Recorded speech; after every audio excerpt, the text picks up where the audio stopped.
వచ్చినాక ఏం చేస్తామంటే ఈ తీగని ఇటు మరల్చు, ఇటు వెళ్ళేటట్టు మరల్చు, ఇటుకు మరల్చు, అటు వెళ్ళనివ్వకు. నీకు ఇది కంఫర్ట్. అదేలే కొంచెం పైకి వస్తే ఇట్లా ఇటు వస్తే ఇదంతా అల్లుకుంటది.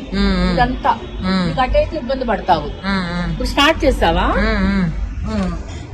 చెప్పనా? అదే నిర్మలా, నీకు ఈ పాలినేషన్ గురించి చెప్తాను. బీరకాయకి ఎలా పాలినేషన్ చేస్తామంటే దీన్ని హ్యాండ్ పాలినేషన్ అంటాము. ఇప్పుడు ఇది ఇలా వచ్చినప్పుడు ఇలా పిండితో గనక వస్తే ఇది ఆడదన్నమాట, ఆడది. ఇలా పిందె లేకుండా వస్తే మగ పువ్వు, ఇది ఆడ పువ్వు. ఒకప్పుడు అంటే మనకు తేనెటీగలు ఉండేవి, న్యాచురల్ గా పాలినేషన్ అయిపోయేది. ఇప్పుడు తేనెటీగలు మనకు లేదు పొల్యూషన్ వల్ల, కాబట్టి మనం హ్యాండ్ పాలినేషన్ చెయ్యాలి. హ్యాండ్ పాలినేషన్ చేస్తుంది ప్రతిదీ కూడా సక్సెస్ అవుతాము. నీకు చూపిస్తున్నాను నిర్మల, చూడు ఎలా అంటే ఇది మగ పువ్వు. ఈ పుప్పొడి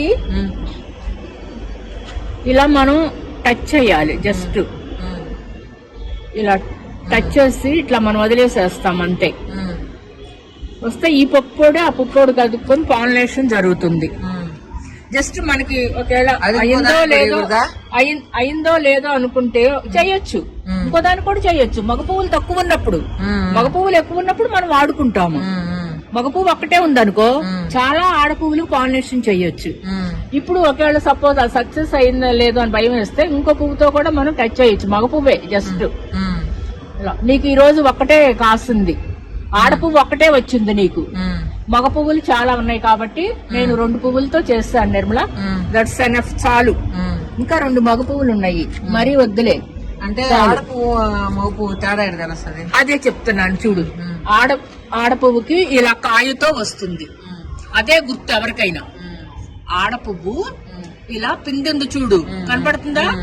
ఇలా వస్తుంది. ఈ పిందెలు ఎలా వచ్చినాయి చూద్దాం, కొన్ని రోజులు అయితే నీకు తెలుస్తుంది. కుదరదు, కుదరదు. ఇప్పుడు పువ్వు ఉండగానే చేయాలి ఎప్పుడైనా. తెల్లారిపాటికి రాలిపోతాయి అన్ని పువ్వులు. ఇదన్నమాట ఆడది. మిగతా ఆడ చూపిస్తున్నాను చూడండి. ఇదన్నమాట మగ పువ్వు. అదే మగ పువ్వుకి చూడు, ఇదిగో అలా కాయ లేదు, ఇదిగో గుర్తు. ఇదే నీకు బండ గుర్తు. కన్ఫ్యూజ్ అవ్వకూడదు ఎప్పుడు. ఒక చెట్టుకి ఎక్కువ మగ పువ్వులు వస్తాయి, ఆడ పువ్వులు తక్కువ వస్తాయి. అంటే కాయలు కదా, అందులో తక్కువ వస్తాయి అన్నమాట. ఒకసారి పంట బాగుంటే, మొక్క బాగుంటే చాలా రావచ్చు నీకు. అది ప్రతిరోజు అలా చేసుకోండి.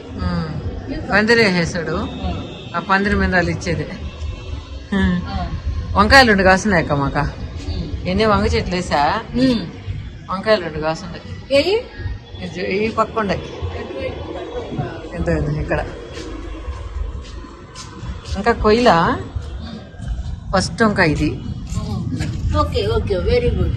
ఈ కలుపు తీసేసుకోవాలి మీరు. తీస్తానే ఉన్నాను. ఈ కలుపు వల్ల నీకు బలమంతా తినేస్తుంది. అదే తీస్తానే ఉందా, కానీ బాగా వచ్చింది నిర్మల, సక్సెస్ అయ్యావు. దీనికి కూడా ఉండాలక్క.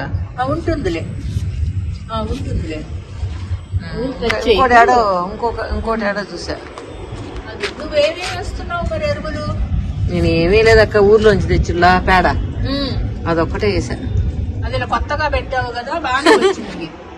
ఎగ్ అమినో యాసిడ్ అని ఎగ్ ఆయిల్ పోయాలి నిర్మల. ఎగ్ ఇంకేం కలపాలి? ఎగ్ కొంచెం ఆయిల్, ఈ 2 కలిపి మిక్సీకి వేస్తావు. ఏం ఆయిల్ కా? నువ్వే కొబ్బరి నూనె గాని, మంచి నూనె గాని. ఎగ్ అంత మొత్తం ఎల్లో ఎగ్తోడా? ఎగ్ మొత్తం ఎల్లోతో కలిపి వేసేసి మిక్సీకి వేస్తావు. మిక్సీ తీసుకొచ్చేసి అది ఒక 20 లీటర్లు 30 లీటర్లు, ఇన్నిటికి నీకు 30 లీటర్లు నీళ్లు పడతాయి ఈజీగా.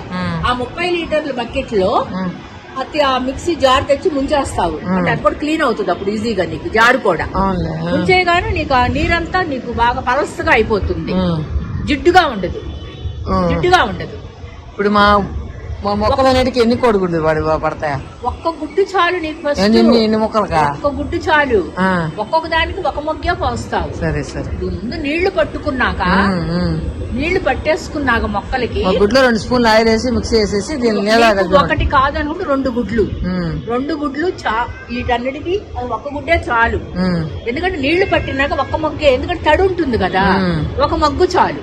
ఎందుకంటే నీకు మళ్ళీ కింద జారి వేస్ట్ కాకూడదు. అవి ఈసారి అయిపోయి చూడు, మొక్కల్లో తేడా నువ్వే గమనిస్తావు. చూస్తా. అది వారానికి ఒకసారి ఏంటి 2 సార్లు 3 సార్లు పోసుకోవచ్చు. మ్హూ. మొక్క బాగా పెరుగుతుంది, మ్. నీకు రిజల్ట్స్ బాగా కనిపిస్తుంది. అప్పుడు నువ్వే చెబుతావు, మ్. అక్క చాలా బాగుంది రిజల్ట్స్. అంటే మ్. చాలా మందికి పేడ ఎన్ని దొరకవు కదా నిర్మల. Okay okay. పేడ నేను అవి అందులో చూడక పొడి ఎరువు బాగా, ఇది మొత్తం పొడి పొడిగానే ఉంటది. ఇది దీన్ని తీసి కొద్ది కొద్దిగా వేస్తుందా? ఇవి దొరకని వాళ్ళ పరిస్థితి నేను చెప్తాను. ఇవి వేస్తాము. మ్. ఇదేం ఎరువు? మొత్తం గేదె ఎరువేక, గేదె ఎరువు. ప్యూర్ గేదె ఎరువు. ఇవన్నీ ఇవన్నీ ఎర్రమట్టి. ఇదొక్కటే ఎరువు. ఆ. ఆ ఎరువు వేస్తావు, ఎగ్గాయలు పోస్తావు. మ్. మనకు అందుబాటులో ఉంది అయ్యే కదా, మ్, మ్, అవును. అవి వేసి చూడు, చూస్తా. తప్పకుండా సక్సెస్ అవుతావు. ఓకే. సో చూసారు కదా అక్క చెప్పింది. సో అలా మీరేమైనా ఇలాంటి కూరగాయ చెట్లు పెంచినప్పుడు ఇలా పాలినేషన్ చేయొచ్చు. తర్వాత నేను వంగ చెట్లు వేసాను కదా, సో ఇవి కూడా ఇప్పుడిప్పుడే పోతు పూసి చిన్న చిన్న కాయలు కాస్తూ ఉన్నాయి. యాక్చువల్గా ఇదేంటంటే మా ఒక కుండీలో పడి మొలిసిన చెట్లు అన్నమాట. అవి నేను విడివిడిగా అన్ని కుండీల్లో వేయడం జరిగింది. సో మొత్తానికి ఈసారి వంకాయలు, బీరకాయలు మాకు బాగా పండుతాయి అనిపిస్తూ ఉంది. సో మొత్తానికి మన ఇంట్లో ఆర్గానిక్గా పండిన వంకాయల్ని కోస్తూ ఉంటే ఆనందమే వేరనిపించింది. ఇంకా నేనైతే చాలా మొక్కలు వేయాలనుకుంటున్నా గార్డెన్లో. ఈ పూల మొక్కలు కొన్ని, ఈ కూరగాయల మొక్కలు కొన్ని. సో వీటన్నిటికీ 1 by 1 ఏం చేస్తే ఎక్కువ పంట వస్తుంది అనేది చూసి చేద్దాం అనుకుంటూ ఉన్నా. సో మన గార్డెన్లో కూరగాయలు, మనకు సరిపోయే కూరగాయలు పండితే ఆనందమే వేరు కదా. చూడండి, ఈ బీరకాయలను చూస్తుంటే ఎంత ఆనందంగా ఉంటుందో. మొత్తానికి ఒక 5-6 బీరకాయలు అయితే కాసాయి. ఒకటైతే నేను వీడియో తీసేటప్పటికి ఇప్పటికి బాగా పెద్దదైంది. ఈ 3 వంకాయల్ని నేను ఆ 3 వంకాయలనే కర్రీ చేశా. కానీ చూసేదానికి చిన్న చిన్నగా ఉన్నా కూడా టేస్ట్ అయితే బాగా వచ్చింది. సో ఈవెన్ మా సిస్టర్ చెప్తూ ఉంటుంది, నీలాగా నాకు ఇంత టెర్రస్ ఉంటే నేను మొత్తానికి ఎంత పంట పండించేదాన్నో, నువ్వైతే ఏంటో ఇలా పిచ్చి పిచ్చిగా పెట్టుకున్నావు అని చెప్తూ ఉంటుంది. సో తనైతే చాలా ఇంట్రెస్ట్గా చేస్తుంది. నాకైతే అంత ఇంట్రెస్ట్ ఉండదు. ఇప్పుడిప్పుడు నీకు ఫస్ట్ టైం మా ఇంట్లో కాసిన వంకాయలు అన్నమాట. ఓకే ఫ్రెండ్స్, జస్ట్ ఈ వీడియో ఒక్కరికి ఉపయోగపడిన సంతోషమే. అంటే నాకైతే ఫస్ట్ ఇలా కూడా చేస్తారు పువ్వుల్ని అనేది తెలియదు అక్క చెప్పేంత వరకు. అందుకే ఈ వీడియో పెడుతున్నాను. Okay friends, thank you for watching.